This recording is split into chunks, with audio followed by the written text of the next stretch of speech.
We put a fair amount of effort and energy into the big deal for you guys this year, and it actually proved very successful for us. So thanks for those of you that have engaged with that and have made it the success that it is.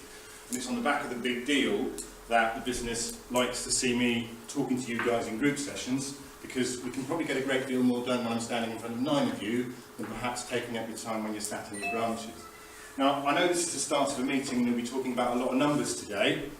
I just wanted to start quickly with a maths test, because everybody loves a bit of maths on a Tuesday or a Wednesday, and I just want to know whether or not everybody gets in their head the difference between affordability and multiples.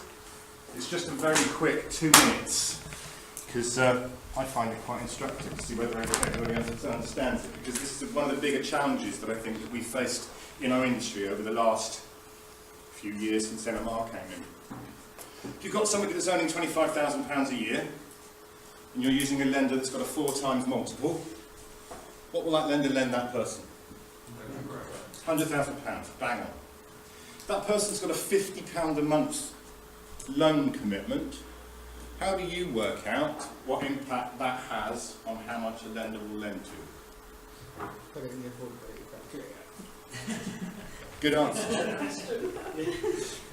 That is exactly, and it's the only way you can do it. Now, I was a broker and had been a broker for 17 years when I stepped away and went into management within lending.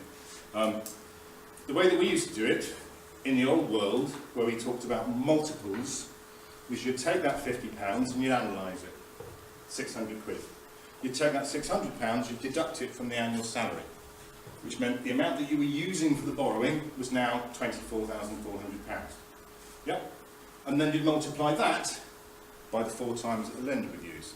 So instead of the lender offering £100,000 to that client, that lender would only offer £97,600 to that client. So that £600 a year commitment reduced the amount that that borrower could borrow by £2,500, 2,400 quid. That's the impact that it had. Have you guys noticed that since MMR it has slightly greater impact than that? And have you ever thought about how and why the impact is greater than that, and how an affordability calculator works with an existing debt position? Because it might help sometimes, but I hear it every day, every week. Tell us what your multiple is. What's your biggest multiple? What's your multiple? We don't live or work in a multiples world anymore. It's a very, very different place. And it's worthwhile just doing a bit of mental arithmetic, and I have got all the answers here, so it won't be that mental, to understand the difference that MMR has made and that affordability makes to what does and doesn't work for a client. That same client, £25,000 a year, £600 a year in commitment on a loan. If you borrow us £100,000 on a currently available 2-year fixed rate, and I'll use one of ours, which is at the moment 1.64% fixed for 2 years, a £100,000 mortgage over 25 years would cost that client 412 quid. Yep. So if it costs 412 quid to borrow 100 grand, how much would it cost to borrow 10 grand? £41.20. Absolutely. If it costs £41.20 to borrow 10 grand, how much would it cost to borrow 1 grand? £4.12. Okay? If it costs £4.12 to borrow £1,000, then £4.12 worth of that guy's income supports £1,000 worth of borrowing.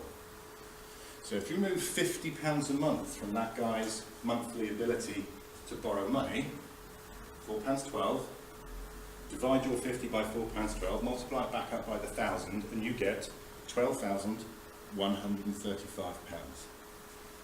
Now, I don't know if you've ever done that maths in your head in order to get a concept of what affordability truly means, but in the old world of multiples, £50 debt reduces lending by 2,400 quid. In the new world of affordability, that same debt reduces that applicant's ability to borrow by just over £12,000. It's a huge difference.